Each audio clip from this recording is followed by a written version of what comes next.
Hey guys, Delta here, and I got to play Until Dawn at PAX Prime this year.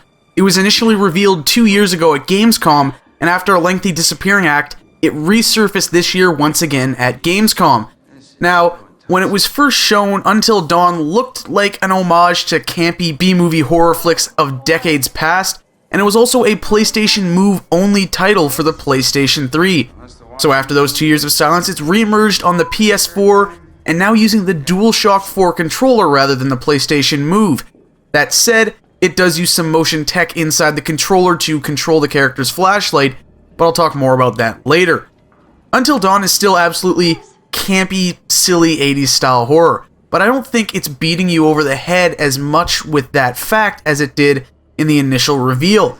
Until Dawn's actually trying to create a creepy atmosphere, and it does get you with a few scares. There was one in particular that got me, and the poor girl who went into the booth before me, that was a great scream, it really was.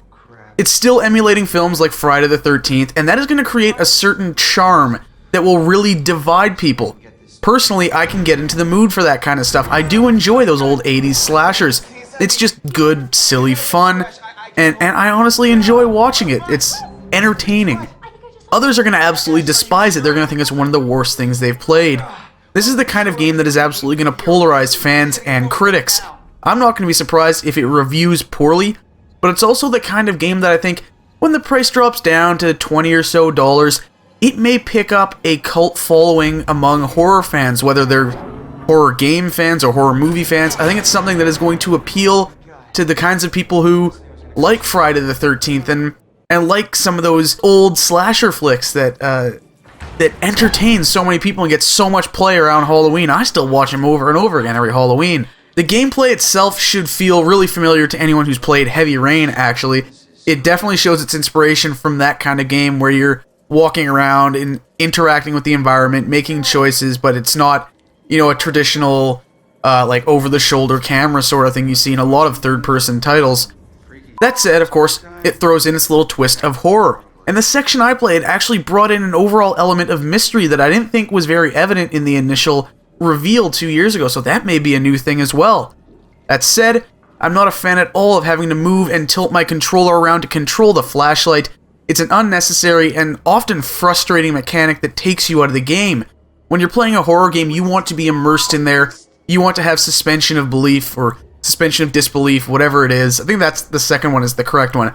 But to have something totally just take you out of the game like that is a big, big mistake.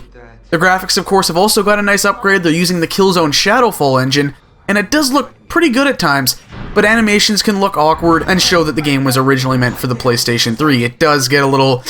It gets choppy at times, let's leave it at that. It's going to be really interesting to see how this game turns out, how people react to it, and I'm just hoping for some silly fun, some over-the-top, gory, 80s style slasher flick sort of stuff.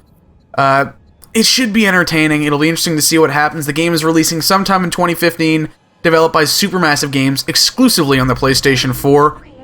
Those are my thoughts on Until Dawn. I hope you guys enjoyed. Thanks for watching. Stay tuned for more Destiny, The Last of Us, and all sorts of other stuff. I think that's going to wrap up my PAX coverage on my channel. That's about it. Again, thanks for watching, and I'll see you guys next time.